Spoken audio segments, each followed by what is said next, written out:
சரி, நான் அப்புறமா கூப்பிடுறேன். ஆண்டி, உங்களை நான் அப்புறமா கூப்பிடுறேன். சொல்லு மித்ரா. என்ன ஆண்டி, அகிலா ஆண்டியோட இடத்துல நீங்க உட்கார்ந்துருக்கீங்க, அவங்க வீட்ல இல்லையா? இல்ல, அந்த திடீர் ஜேம்ஸ் பாண்ட கூட்டிக்கிட்டு எங்கேயோ வெளியே போயிருக்கா. மித்ரா, இந்த அகிலா கொஞ்ச நேரம் வீட்ல இல்லாம இருந்தாலே இவ்ளோ நிம்மதியா சந்தோஷமா இருக்கே. அவ மட்டும் நிரந்தரமா இல்லாம போயிட்டா, அதுக்கப்புறம் நான் தான் இந்த வீட்டுக்கு ராணி. சீக்கிரமே உங்களோட ஆசையெல்லாம் நிறைவேறும் ஆண்டி, நீங்க கவலைப்படாதீங்க.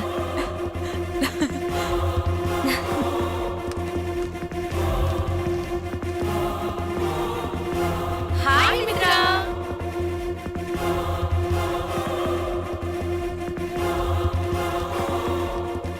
ஹே கேர்ள்ஸ், வாங்க வாங்க.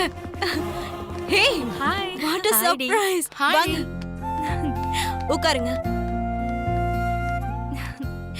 என்ன திடீர் நீங்க வந்து சர்ப்ரைஸ் கொடுக்கறீங்க? ஹே மஞ்சு, இன்னைக்கு தான் ஹைதராபாத்ல இருந்து வந்தாடி.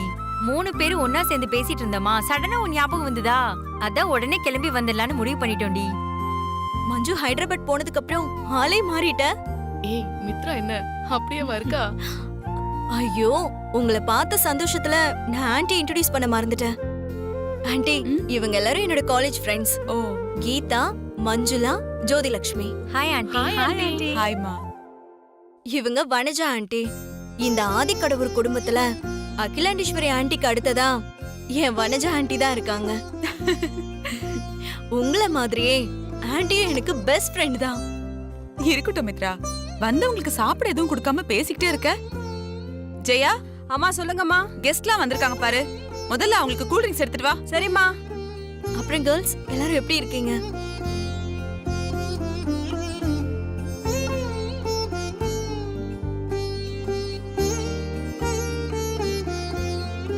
சீக்கிரம் வா, இதோ வந்துடுறேம்மா.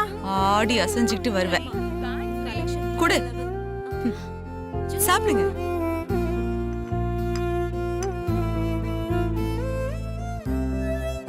ஏய், என்ன பாத்துட்டு இருக்கீங்க? குடிங்க. என்னடி, வெறும் ஜூஸ் மட்டும் கொடுத்து ஏமாத்திடலான்னு பாக்குறியா? ஐயோ, அப்படியெல்லாம் இல்லடி. உங்களுக்கு பிடிச்சது என்னென்ன வேணுமோ அதெல்லாம் கொண்டு வர சொல்றேன். சரி, என்ன வேணும்னு சொல்லுங்க. விருந்து வைக்கிறது இருக்கட்டும், கல்யாண சாப்பாடு எப்போ போட போற? கூடி சீக்கிரமே போடுறேன்.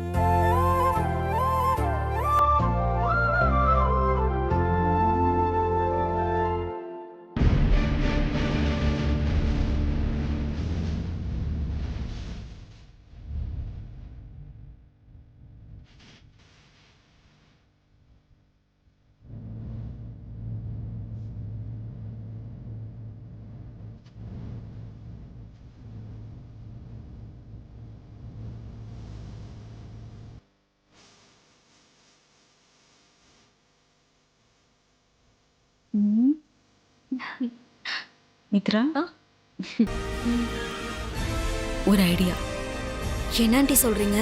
சொல்றேன், அங்க பாரு. வேலைக்காரிங்க 2 பேரும் பேசிட்டு இருக்காங்க. இப்ப அதுக்கு என்ன ஆண்டி? அதுக்கு ஒண்ணும் இல்ல, இந்த சமையல்காரிக்கும் ஆதிக்கும் கல்யாணம் ஆயிடுச்சா இல்லையான்னு கண்டுபிடிக்கிறேன்னு சொல்லியிருக்கேன்ல. ஆமா, அதுக்கு ஒரு வழி கிடைச்சிருக்கு. என்ன ஆண்டி சொல்றீங்க? என்ன வழி? உன் ஃப்ரெண்ட்ஸுங்க கிட்ட பேசிக்கிட்டே அவ காதுல விழுற மாதிரி அவளை ஆதியோட ஆசை நாயகின்னு சொல்லு. ஐயோ, என்ன ஆண்டி சொல்றீங்க? எதுக்காக அப்படி சொல்ல சொல்றீங்க? எல்லாம் காரணமா தான் மித்ரா. ஒருவேளை அவளுக்கு நான் நினைக்கிற மாதிரி கல்யாணம் நடந்திருந்தா அவ்வளவுதான்.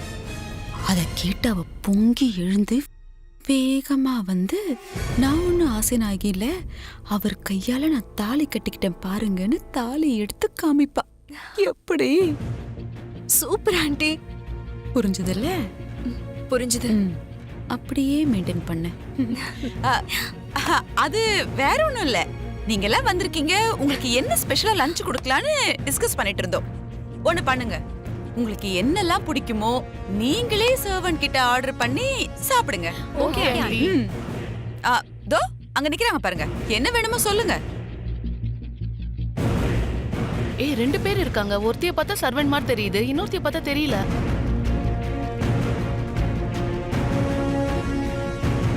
ஏய் யாரடி அது? அவளை பார்த்தா வேலைக்காரி மாதிரியே தெரியல, வேற யாரோ மாதிரி இருக்குல்ல. ஏய் யாரு மித்ரா அது? ஏய் அந்த டாபிக்க ஃபர்ஸ்ட் விடுறீங்களா? ஏண்டி மித்ரா சர்வெண்ட்டை பார்த்து பயப்படுற? நீங்க நினைக்கிற மாதிரி அவ ஒன்னும் சர்வன்ட் இல்ல. அவ ஆதியோட ஆசை நாயகி.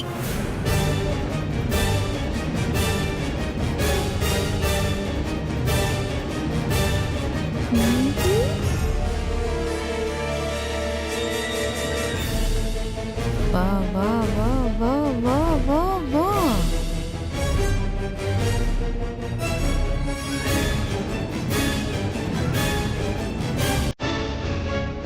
வாடி மகளேப்பா, இன்னையோட கதை முடிஞ்சது.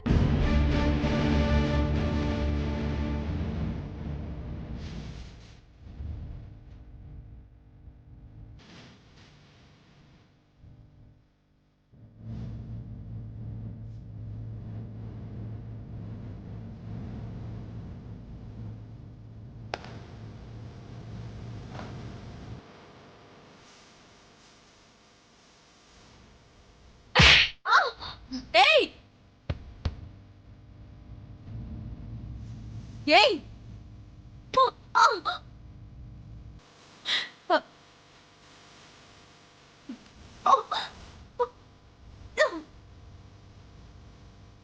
யார பார்த்து என்ன வார்த்தடி சொன்ன? நான் யார் தெரியுமா? சொல்லடி, தெரியுமா? சொல்லு சொல்லு, யார் தெரியுமா? ஏன் விடு. சொல்லு சொல்லு சொல்லு, அதுக்கு தானே காத்திருக்கேன். சீக்கிரம் தாலி எடு.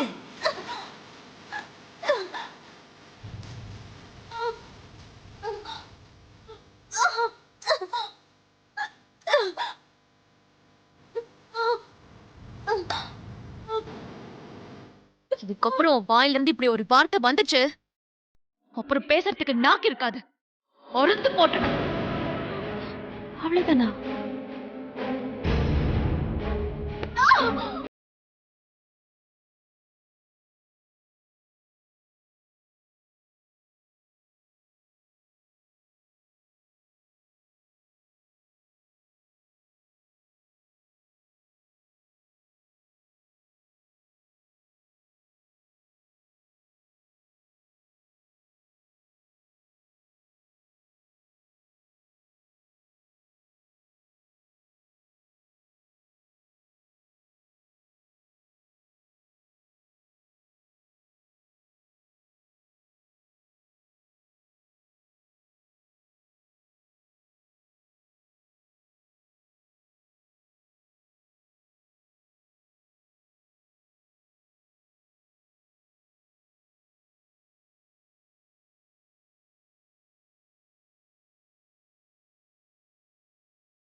டிவியா?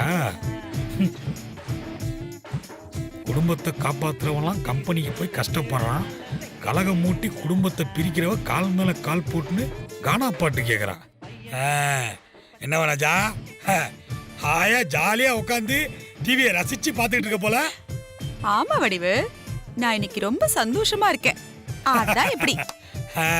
நீ சந்தோஷமா இருக்கனாலே உனக்கு பிடிக்காதவங்க யாரோ கஷ்டப்படுறாங்க தானே அர்த்தம்.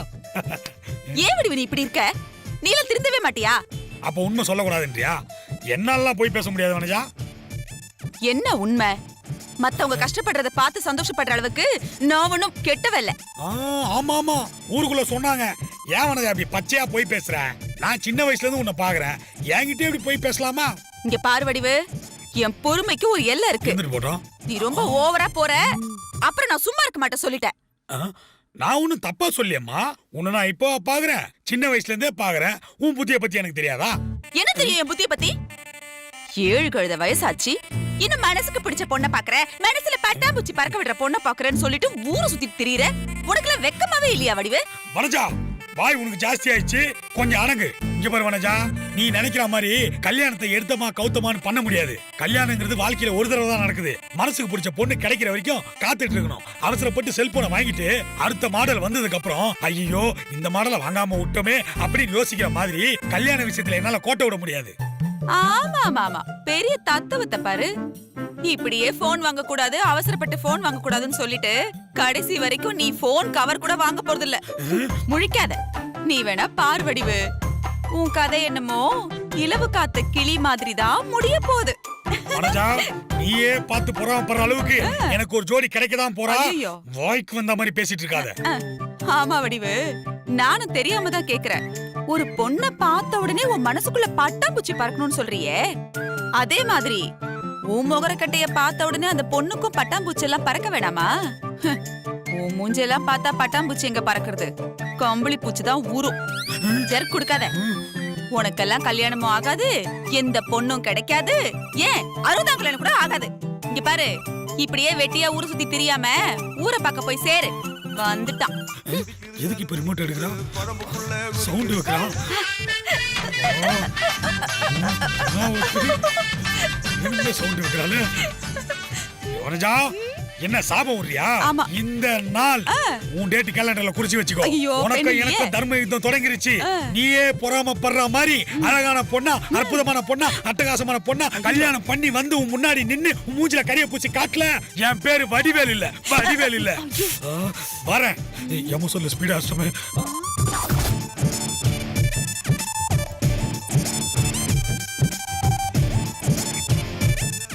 அழகான, அறிவான, அட்டகாசமான முதல்ல பொண்ணு கிடைக்குதான்னு பாரு. வந்துட்டான் சவால் விடுறதுக்கு, நல்ல நீரியான மாதிரி.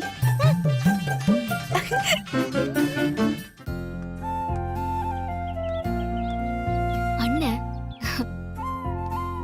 எல்லாம் நல்லவங்க நினைக்கிறதும் சொல்றதுமே நடக்க மாட்டேங்குது. நல்லதுன்னா எவ்வளோ, ஒரு 4 ரூபாய்க்கு கொடுன்னு கேட்குற கெட்டன்னு முடிச்ச வனஜா சொல்றது மட்டும் நடக்க போகுது? ஒரு நாளும் நடக்காது, நடக்கவே நடக்காது. ஒருவேளை நடந்துச்சுன்னா என்ன பண்றது? இருந்தாலும் வனஜா கிட்ட சவால் விட்டு வந்துட்டோம். ஏற்கனவே நம்மள ஒத்த பைசாக்கு மதிக்க மாட்டா. இந்த சவால்ல ஜெயிக்கல மனுஷனாவே மதிக்க மாட்டா. எப்படியாவது ஜெயிக்கணுமே, என்ன பண்றது? ஒண்ணுமே புரியலையே. என்ன இது, வடிவேல் அண்ணன் என்ன கவனிக்காம போயிட்டே இருக்காரு. அண்ணே, என்ன தங்கச்சி பார்வதி குரல் மாதிரி இருக்கு? ஆமா தங்கச்சி, தங்கச்சி, தங்கச்சி. என்னண்ண நான் எதிரில வந்தது கூட கவனிக்காம போயிட்டே இருக்கீங்க, என்ன ஆச்சுண்ணே? அதையாமா கேக்குறேன். இந்த வனஜா இருக்காளே, அவ என்ன ரொம்ப டென்ஷன் பண்ணி விட்டாமா. அந்த மூட வீட்டுல நான் பாட்டு ஏதோ புலம்பிட்டு போயிட்டு இருந்தேன், அதனாலதான் உன்னை கண்டுக்கல. சாரிமா. என்னண்ண இதுக்கெல்லாம் போய் சாரி கேட்டுக்கிட்டு? ஆமா, வனஜாமா உங்களை என்ன டென்ஷன் பண்ணி விட்டாங்க?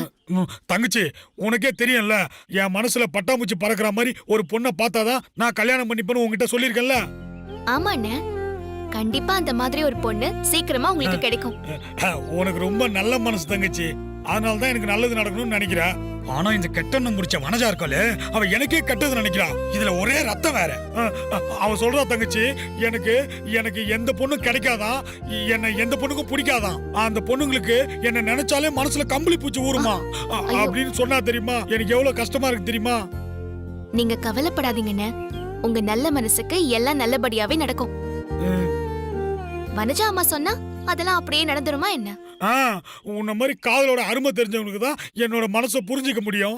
கட்டின புருஷனையும் பிள்ளைங்களையும் வெளிநாட்டுக்கு அனுப்பிச்சிட்டு இங்க இருக்கிறவங்க குடும்பத்தெல்லாம் கெடுத்துக்கிட்டு இருக்க வனஜாக்கு எப்படி என் காதலும் மனசும் புரியும்? அண்ணே, உங்களுக்குன்னு ஒரு பொண்ணு இனிமேவா பிறக்க போது? எங்கேயோ பிறந்து வளர்ந்து ரெடியா இருப்பா. கடவுள் எப்ப அந்த பொண்ணை உங்க கண்ணுல காட்டணும்னு நினைக்கிறாரோ அப்ப கண்டிப்பா காட்டுவாரு. அதனால நீங்க மனசுல எதுவுமே நினைச்சுக்காம கடவுள் மேல பாரத்தை போடுங்க, எல்லாம் நல்லதாவே நடக்கும். வனஜா பேசுனத கேட்டு மனசுல வலியோட இருந்தம்மா.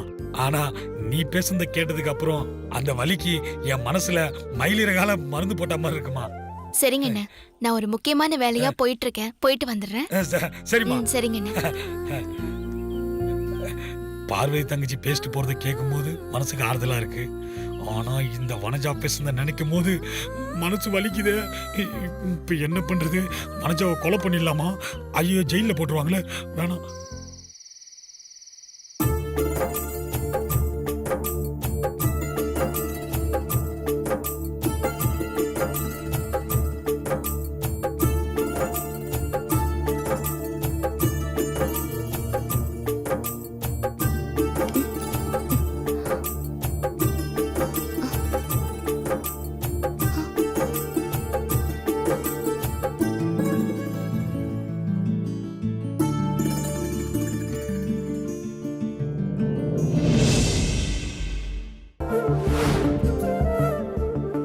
கனவா?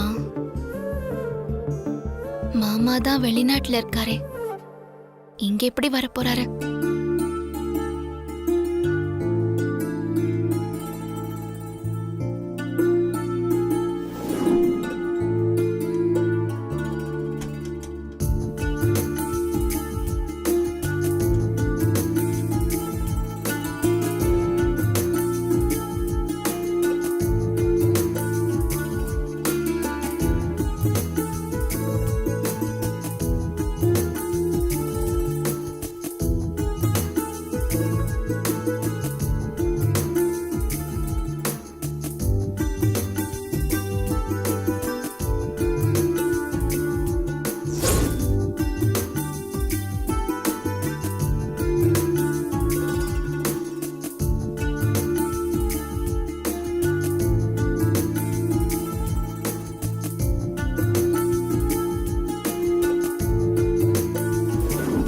என்ன பொண்டாட்டி இப்படியா சுத்துற? இதை நான் கொஞ்சம் கூட எதிர்பார்க்கல. இதெல்லாம் நான் சினிமாவில் தான் பார்த்துருக்கேன், இப்போதான் நேரில் பார்க்குறேன்.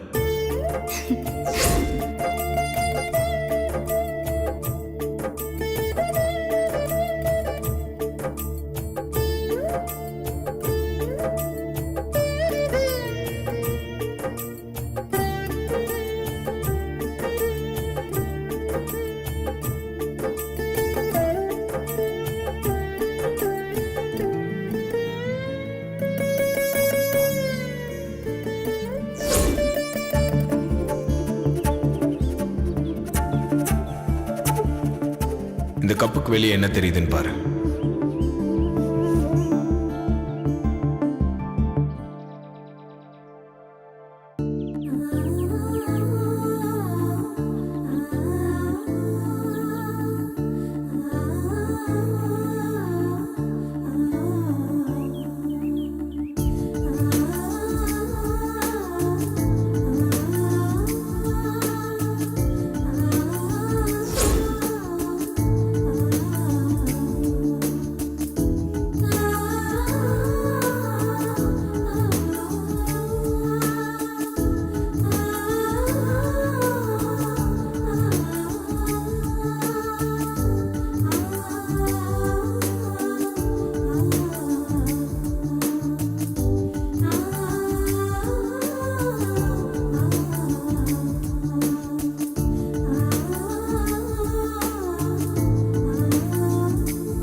na